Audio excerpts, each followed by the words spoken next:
is the projection chart of your performance. Yes. The black line here is the low number you gave us during the feedback for the previous quarter. The blue line here is your high performance that you were expecting. The red line here is your actual performance. The pink line here is when corporate needed to have the update for the investor updates. And the yellow line is when you told me that you were going to miss, which came after that deadline. So what I wanted to talk about in this information here is to make sure that you saw this information, and this should be consistent with everything that you've told me so far during the quarter. And corporate has also given us this wonderful binder that gives us a lot of other information, and this is for you to go over later. Yeah. Okay, I like that. Yeah. And we're going to focus today just on this high level performance. Okay. And is there anything surprising about this for you? Well, seeing it on a graph is a little disappointing. Yeah. So I realize that I may have really let the team down.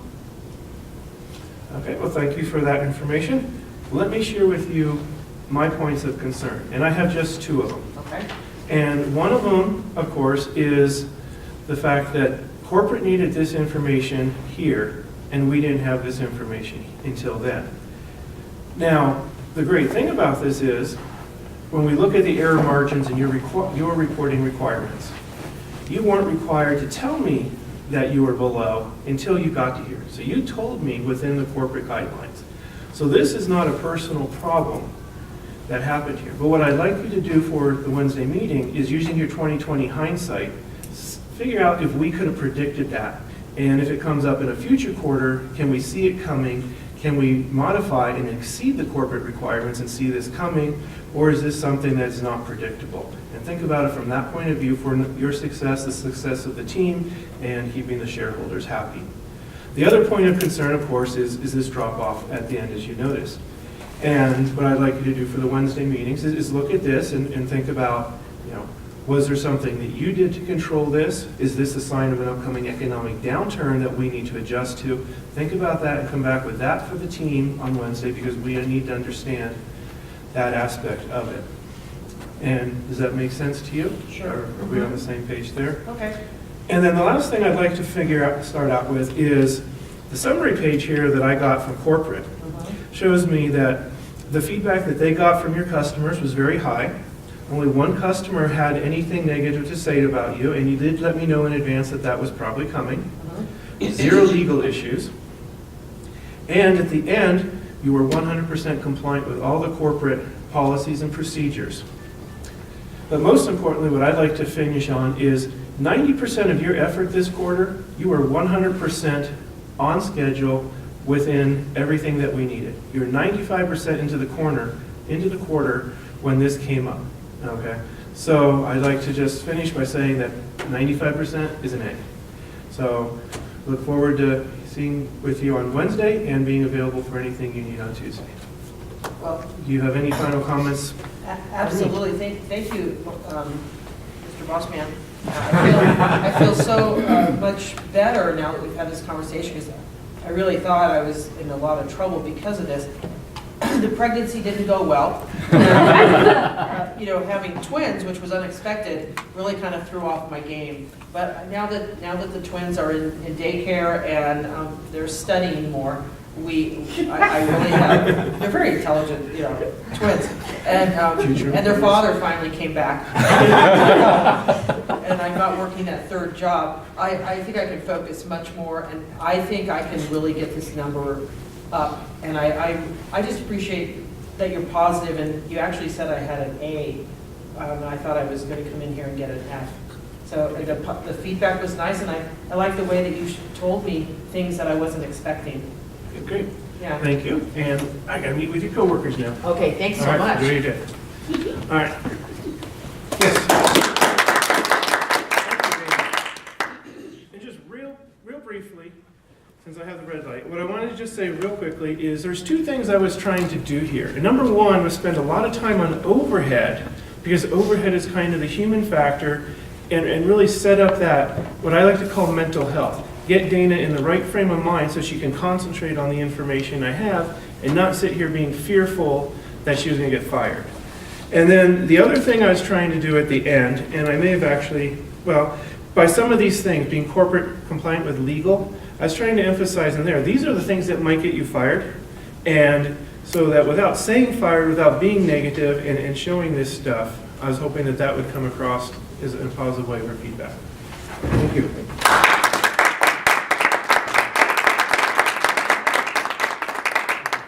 Timer, may we have 1 minute?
Thank you. At this time, we'd like to have Reed give an evaluation for Michael and lead around Robin as well.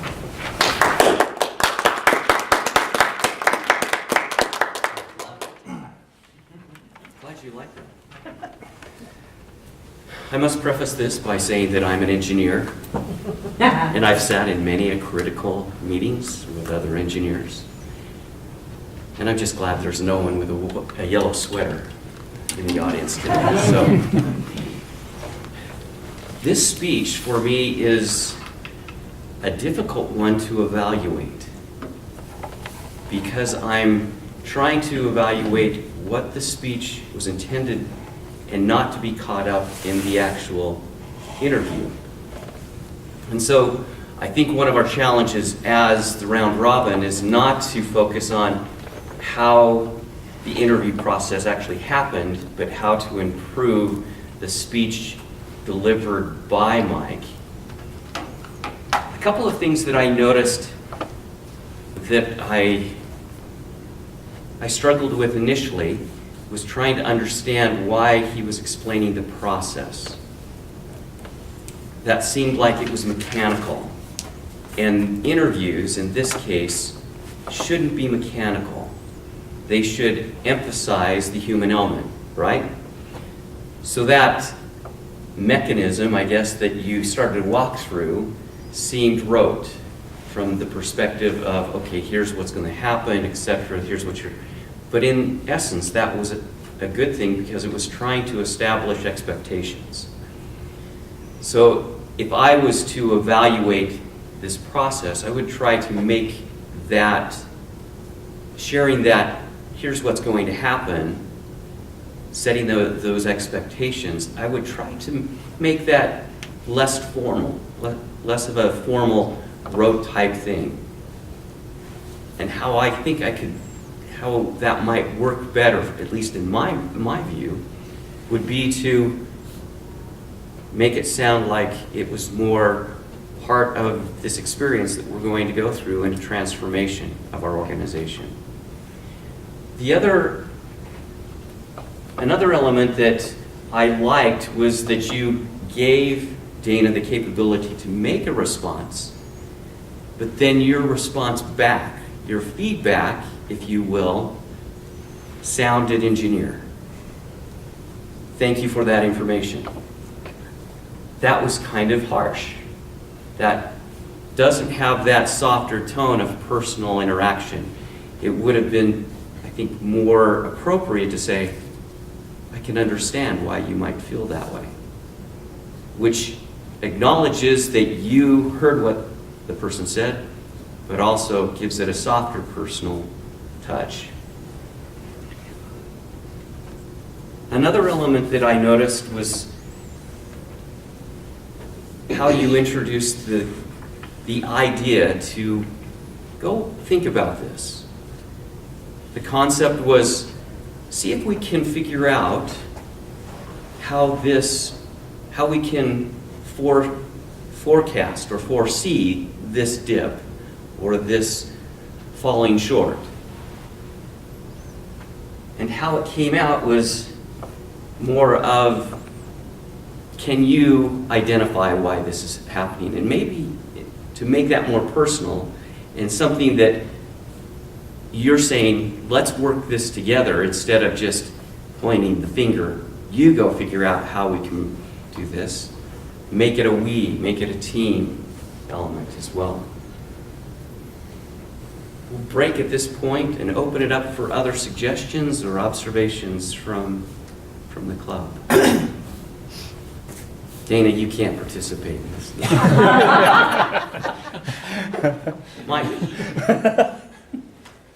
Mike, I really like how right up front you told us what the speech was going to be about. You said something to the fact, during the speech, I am going to share with you, da-da-da-da. Here's a suggestion for making that even more impactful. Change it around and say, you are going to receive. So you've changed the focus from you, the speaker, to you, the audience. So what we care about, what are we going to get at? Why are we here? So good job, but you got a little suggestion there for putting a little icing on the cake. Others? Dana, who's that? Well, I thought you were really calm, and if that's truly how you would run an interview, I would welcome it, quite frankly.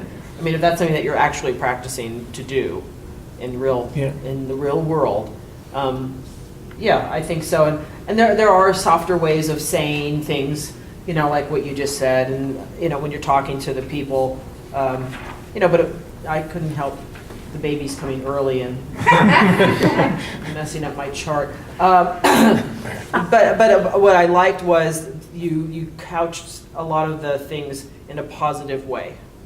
So that was good. And the speech before, I think you made a good point that sometimes you can be brutal, you know? Mm-hmm. And I thought, yeah, to be that open about yourself was, I think, good for me to know.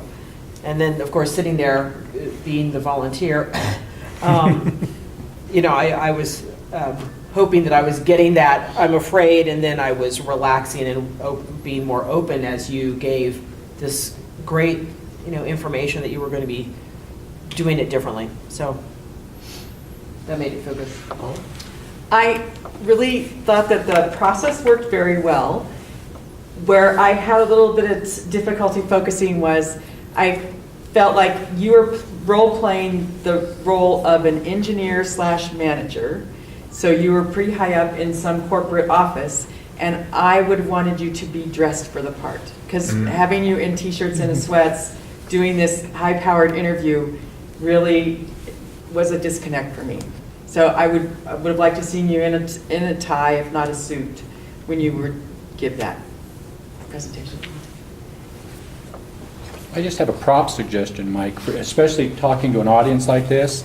I would have got the podium out of the lectern out of the way and had a couple taller stools so you'd still been up above the audience. And there's something about when two people sit down on regular chairs in front of an audience, it seems like we get lost because there's two chairs sitting up there. If there are two stools, so you can tell that you're still sitting, it's still a meeting, it's still casual, but you're elevated a little above. Just a prop suggestion. Others? Let me conclude then by kind of summarizing. We have this element of the introduction that seemed to fit, that Mike was recommending that, or made comment that felt like you gave us the information about what was going to happen. I'd make that even more definite by saying, I'm going to share with you this experience, and we're going to do a role play. And maybe that instead of having me, or, because I don't think that was in the actual introduction, was it? No, it's not. So we could have made that a little bit stronger. Another aspect was the human element and being able to feel very, very calm in that setting. I think that's an important element of the speech as well. And then Paula dressing for the part. That actually made me think that this might be a great setting to treat this type of speech as if it was being shot for a video presentation on YouTube. Saying, let me go through this. We're creating an HR video, right? Here's what we'll do. We'll walk through that experience. And maybe that's how this could have been couched a little bit more. Thank you for your comments. And Mike, congratulations on finishing this difficult speech from engineer to engineer. You did great.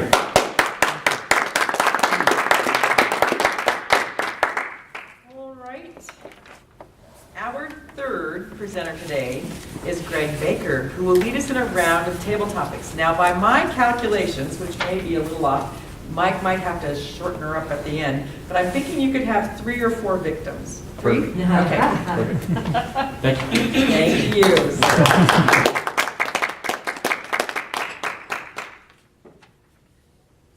Miss Withrow.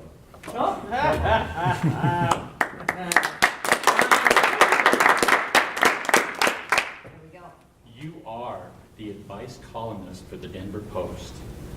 Your wit and common sense has you the highest readership of any advice columnist in the nation. You are Dear Blabby. And you have the annual letter from the distraught member of a family that every year someone comes to the family Christmas party, the obnoxious, the drink too much, the eat too much, the offend everybody relative. What can you tell this reader to do about this annual insult to her family? Dear Blab. Dear.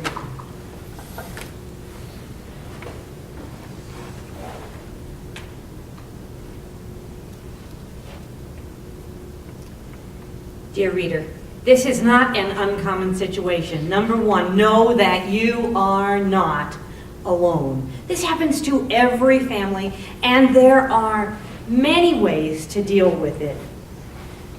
Perhaps 1 or 2 would be effective for you.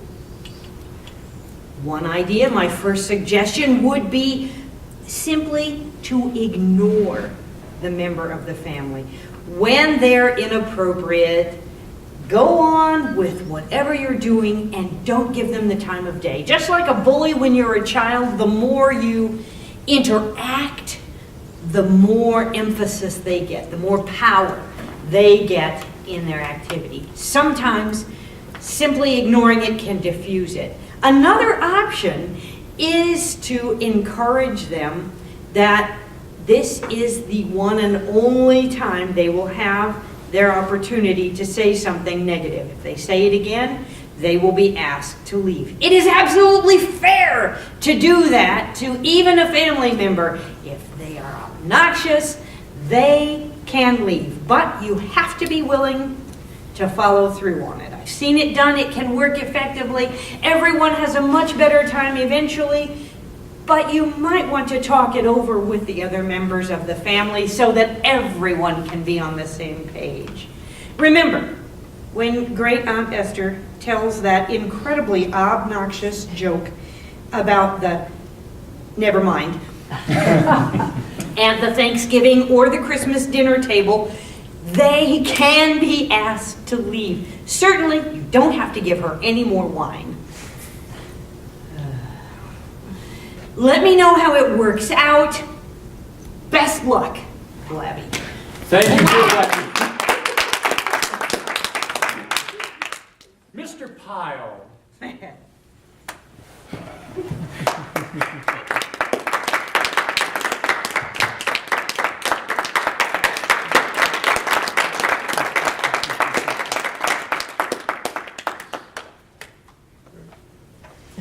One of the most profound and popular television shows of all time, MASH. They say in New York City, the final episode of MASH, that you could tell when it was a commercial break because every toilet in New York flushed. That makes sense.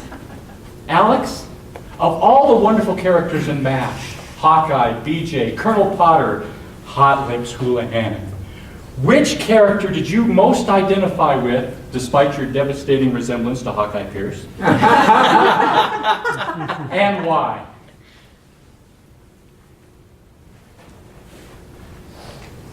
Thank goodness I am no younger than I am. Otherwise, I don't think I could relate to any of the characters on MASH.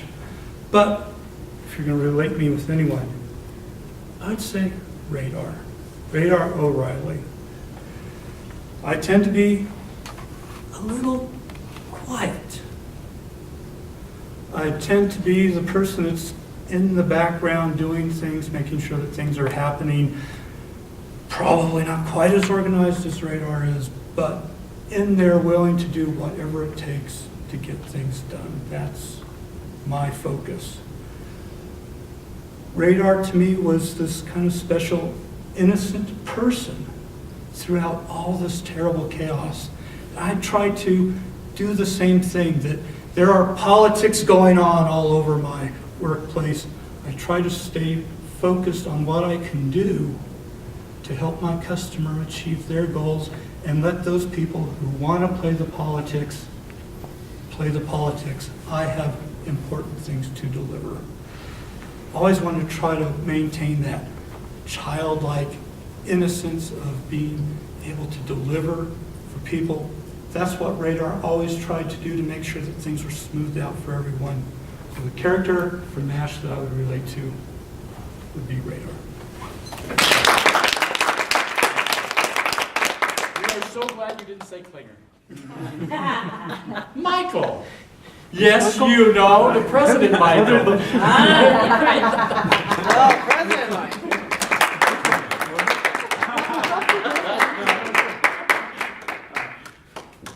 Mr. Spielberg is called. Steven Spielberg. He has decided to make a movie about your life. And he'd like your input. He wants to know who should play you in your life story. Isn't he the guy that did E.T.? I'm very pop culture illiterate. So I really don't know much about Mr. Spielberg.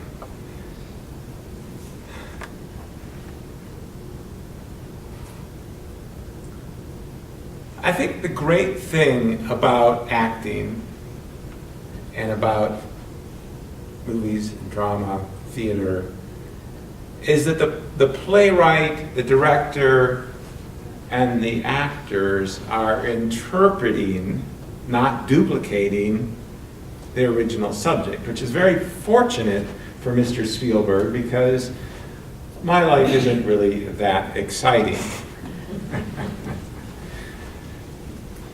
You know, when you think of George Patton, the general, do you think he had a deep voice, a deep, gravelly, stern voice, or a high, squeaky voice? Anyone deep voice? Yeah. In actuality, as audacious and rough a character as he was, he had a very high and squeaky voice. We all just think he had a deep voice because when George C. Scott played the role, he had the deep voice that we'd expect that character to have. So I would hope that whomever Mr. Spielberg picks to play, that they would interpret my life much in the way as George C. Scott, whoever directed that movie, interpreted the voice of Patton. They would interpret my life and at least make it interesting.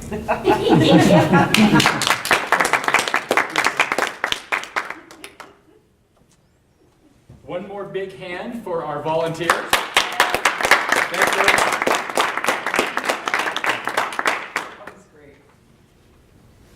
All right, at this moment in time, I believe we are ready for a premiere. Go get him, Patton.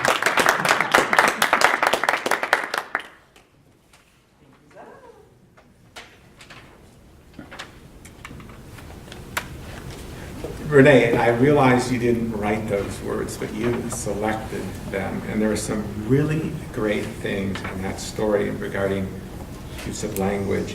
A summit of anxiety. Who among us has not climbed the summit of anxiety? That smoky morning mist. Excellent choice. And the girl in the yellow sweater, at one point, you, reading the words of the author, simply referred to her as the yellow sweater. And that is a figure of speech called synecdoche. So when, for example, if you want to refer to someone that's a little advanced in age, you could call them a graybeard. So when you refer to just one aspect of a person, the color of their sweater or the color of their beard, that is called synecdoche. Great job. Mike, a couple of things in your speech. You said something you did to control this. Perhaps it could be more precisely stated, something you did to cause this. You were talking about Dana's performance and whether she was actually the cause of that. And Reed, at one point, you said, "Let me conclude then by summarizing." I think you could have just changed that to say, "in conclusion." Nothing grammatically wrong with that, just shorten it. But overall, very difficult to actually find grammatical errors in this group. Very well spoken.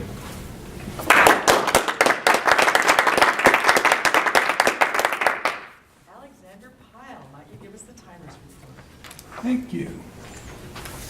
Renee had requested 25 to 30 minutes, but she sped read for 21:07. Linda's evaluation, 2 to 3 minutes, came in at 2 minutes, 14 seconds. For Mike's presentation, which was broken up into 3 parts, the first part, 1 to 2 minutes, went for 1:25. The middle part of 3 minutes to 5 minutes clocked in at 6:29. And then your 1 to 2 minute summation was 44 seconds for a total of 8 minutes, 38 seconds. On the evaluation that Reed led, Reed's portion was 3 minutes, 45 seconds.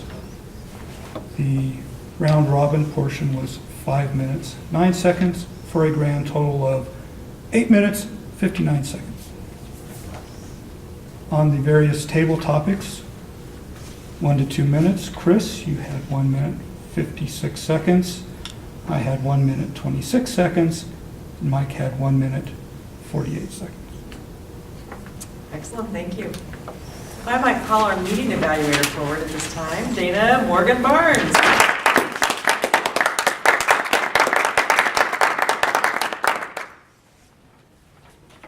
Thank you very much, Madam Toastmaster. Well, I have to say that the Sergeant of Arms, what a great person that, started us on time. I've never seen a Sergeant of Arms start meeting on time as well as that Sergeant of Arms. It'll be really hard to do. But I know they'll have to be leaving. Anyway, whoever will be the Sergeant of Arms, I know you'll do just as wonderfully.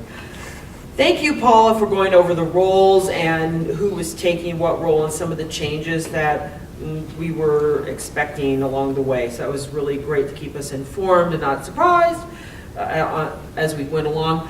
Chris, I want to thank you for calling. Chris, some of you may not have been aware, Chris did call. She felt she was going to be a bit late and wanted to let us know that, which I really appreciated, that if anybody has a role and things happen, the dog gets out, the car needs gas, whatever, and you're still coming or not, let us know.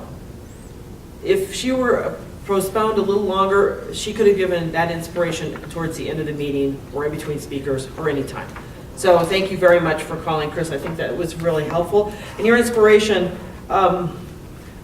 was, I thought, very timely and very well read, emotional, and a tough message that I think all of us might be able to take home with us. Renee, you're just hysterical. I just love hearing you speak. That was a great choice, so I really appreciate that. Linda gave a great evaluation. She had good suggestions for improvements, not just do that. She was very empathetic and gave good suggestions and very encouraging. Mike, you were very calm, and you do have this tendency to, your little shoulders do a little twitchy thing. I don't know if that's nerves, one way or the other, but you were calm and in control, I thought. Reed, always very insightful and well-spoken with your evaluation. Greg, it was interesting to have table topics. It was nice. They were fun and interesting. Miss Blabby was hysterical. And radar, yes, okay, I'm with that. I see it. And Michael, playing the young Mike would be Brad Pitt. And the older Mike, the future, yes, that would be Harrison Ford.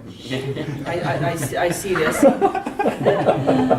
Great grammarian report. It is difficult to find grammatical errors in this group, although we ain't perfect, so some of us might be doing a bit of that. Timers, of course. Thank you, Alex. That was great timing. And Paula, as Toastmaster, I love the agenda. She was creative. Hello, we don't have to be just black and white. Green trees, yeah, for the season. And red, peak performance. Loved it. Thank you very much. You kept us on time, rolling along. You're always upbeat and happy and keep things going. So I really appreciate that. And overall, great meeting. And those who missed it, missed a fabulous meeting. And we need to tell them all about it. Thank you, Madam Toastmaster.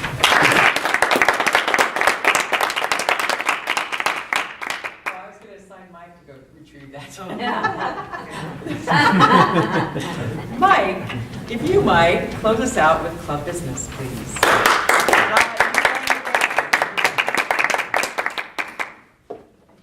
was intentionally placed over so I could get some exercise as well. For those of you that were not here at last meeting, I'd like to inform you that we did have some votes, 3 different votes on how the club was going to be run in the future. The result of that are the table topics, time permitting, are going to be a regular part of our meeting. So Greg, thanks for kicking that off. Some great topics. Please pick the other mic next time.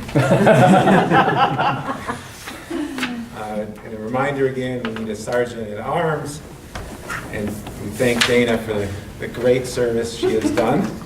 And can I speak to that just real You quickly? may. Okay, so the biggest part about Sergeant at Arms is making sure this room is reserved, and it is reserved until the end of next December.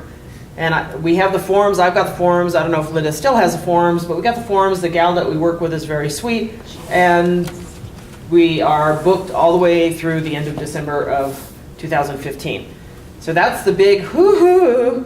There's these 2 people who end up coming early and helping out a lot, so you're not in a big, you are not burdened with shoving tables and shuffling chairs. So if anyone wants to take it, it isn't a big deal. It's all right here. You don't have to schlep things around. So please, someone else take it, because it's not a hard job, for goodness sakes. Take it, or I'll beat somebody up. And I forgot the other 2 votes. We also voted that each speaker could select their type of evaluation, and one of those would be speech labs, where it's got kind of between your chosen coach or coaches and you, it's a back and forth during the speech. And you redo parts, try again to just get just right. Great preparation, may I say, for contest season. Might I ask, how long would a speech lab evaluation take? If I were Toastmaster, I forgot about that and didn't ask our speakers, and I apologize. But if they had chosen that, how much time should I have built into an agenda for a speech lab? 15, 20 minutes. Oh, okay. But maybe ask to try to keep the speech short. So even if it's a longer speech, have them pick out. Well, maybe you're only working on a small section of Exactly. the speech. Yeah. They're Exactly. doing the Opening. entire Yeah. speech practice. So that, Paula, that brings up a good point. These need to be planned well in advance so the Toastmaster of the day can schedule things accordingly. Yeah. We can't just show up that morning and say, by the way, And speaking of schedule, there is a schedule going around, please. Because yeah. I hope it made its way back to me. So it just must have It been. started in the first row, so. yeah. Oh, yeah, that's how I Yeah. didn't get it. It went this way. And the third vote, we voted to continue to restrict membership to people who have earned their CCs. Three votes there. Alex, you had your hand raised. Yes, a question about the vacancy from Pete. According to Toastmasters instructions in the club officer handbook, it does state that any vacancy should be filled by a special election held the meeting following the announcement of the vacancy. So I am surprised to hear that we have a new VP of membership. Okay, so No, you can vote next time, whatever. would there be any objection if next meeting, which is the 3rd of January, that we will vote on Dana becoming the VP of membership, and hopefully we will have, I will volunteer someone by that time, on a VP or Sergeant at Arms. Is it now a VP position? Yes, it's being elevated, special holiday deal. Do you think that would be acceptable, Alex? That would follow the procedure that the Toastmasters has instructed us to use. Okay. So